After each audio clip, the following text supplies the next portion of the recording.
పెళ్లి చేసుకుపోయే అమ్మాయిలకి అబ్బాయిలకి నాదొక చిన్న సలహా. అమ్మాయిలు ఎప్పుడైనా ఒకటి గుర్తుపెట్టుకోండి, మీరు చేసుకుపోయే అబ్బాయి దగ్గర ₹1,00,00,000 ఉన్నాయా, కోట్ల ఆస్తులు ఉన్నాయా, ఇవన్నీ చూడకండి.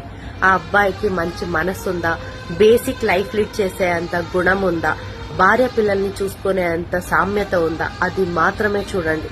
బేసిక్ గా లైఫ్ లీడ్ చేసేంత డబ్బులు తన దగ్గర ఉంటే చాలు.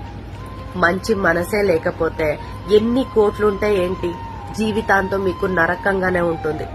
అలాగే అబ్బాయిలు కూడా అంతే. మీరు చేసుకుపోయే అమ్మాయి గార్జియస్ గా ఉందా, బ్యూటిఫుల్ గా ఉందా, ఇవన్నీ చూడకండి. ఆ అమ్మాయికి మంచి మనసుందా, మంచి తల్లిగా తను ఉంటుందా, మంచి భార్యగా తను ఉంటుందా, అలాగే మంచి కోడలుగా తను ఉంటుందా, అది మాత్రమే చూడండి.